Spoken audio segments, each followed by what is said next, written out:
Hi guys! Okay, it's really bad lighting, so I'm gonna be probably pretty fuzzy, but we're just gonna make it do. Happy Monday. I hope you're having a wonderful Monday so far.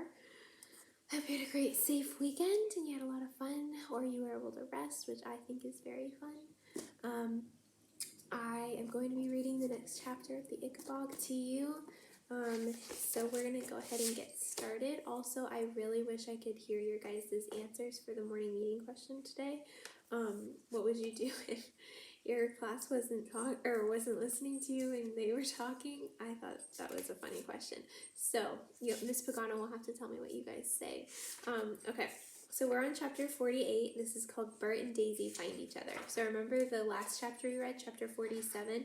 It was all about how the dungeons have been transformed because of Mrs. Beamish. She was cooking and she made sure that everybody is fed and it's just a lot happier. And Mr.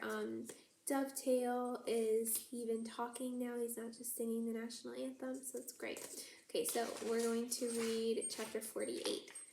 Daisy and Bert find each other. And like always for read aloud, if you want to, you guys can sit underneath your desks or you can stand up. Just be comfortable. Okay, so chapter 48. The chill of winter was felt in Ma Grunter's orphanage too. Children in rags who are fed only on cabbage soup cannot withstand coughs and colds as easily as children who are well fed.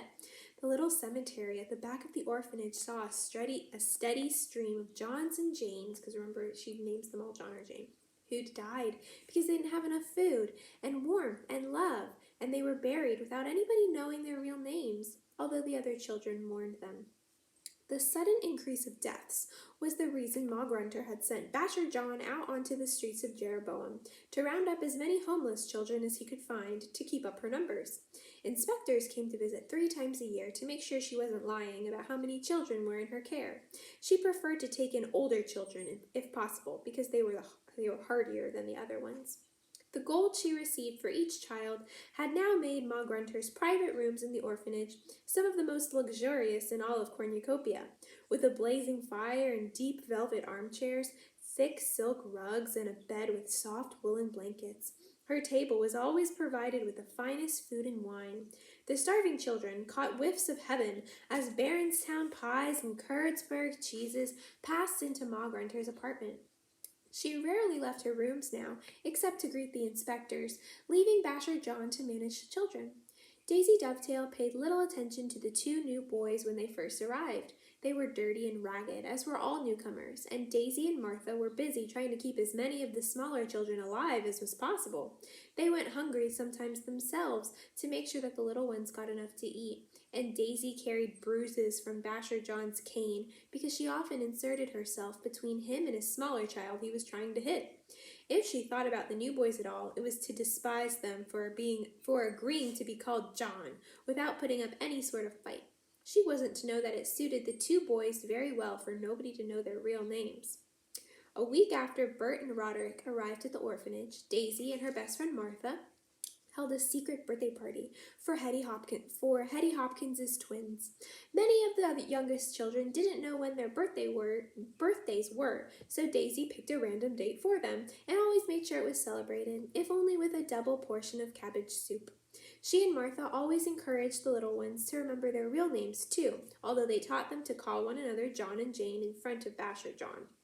Daisy had a special treat for the twins. She'd actually managed to steal 2 real Chuville pastries from a delivery for Ma Grunter several days before and saved them for the twins' birthdays, even though the smell of the pastries had tortured Daisy and it had been hard to resist eating them herself. "Oh, it's lovely," sighed the little girl through tears of joy. "Lovely," echoed her brother. "Those came from Chuville, which is the capital," Daisy told them. She tried to teach the smaller children the things she remembered from her own interrupted school days. Uninterrupted school days, and often described the cities that they'd never seen. Martha liked hearing about Kurtzburg, Baronstown, and Chuville too, because she'd never lived anywhere but the marshlands and Ma Grunter's orphanage. The twins had just swallowed the last crumbs of their pastries when Basher John came bursting into the room. Daisy tried to hide the plate, on which was a trace of cream, but Basher John had spotted it. "You," he bellowed, approaching Daisy with the cane held up over his head, "have been stealing again, ugly Jane." Remember, that's what Grunter calls her. He was about to bring it down on her when he suddenly found it caught in midair. Bert had heard the shouting and gone to find out what was going on. Seeing that Basher John had cornered a skinny girl in much patched coveralls or overalls, Bert grabbed and held the cane on the way down. "Don't you dare," Bert told Basher John in a low growl.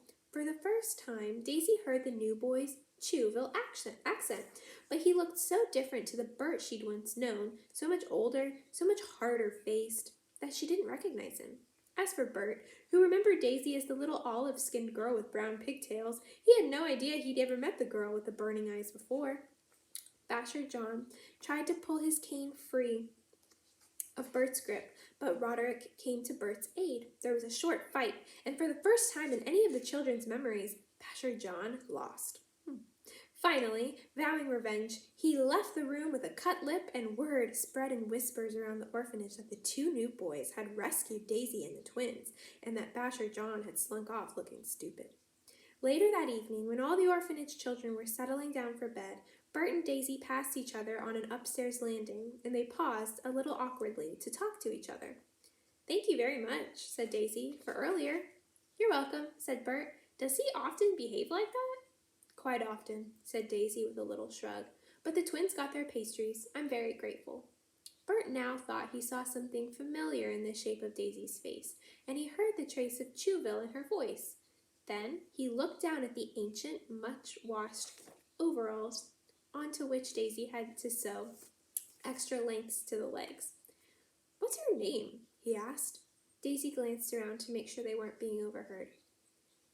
"Daisy," she said, "but you must remember to call me Jane when Basher John's around." "Daisy," gasped Bert. "Daisy, it's me, Bert Beamish." Daisy's mouth fell open, and before they knew it, they were hugging and crying as though they'd been transformed back into small children in those sunlit days in the palace courtyard, before Daisy's mother had died and Bert's father had been killed, when Cornucopia had seemed the happiest place on earth. Okay, I'm going to go back because they had a picture. This is by Isla, age 9. This is Bert and Daisy reuniting, even though it said that she had brown hair, but that's okay. This is her picture, so that's them reuniting.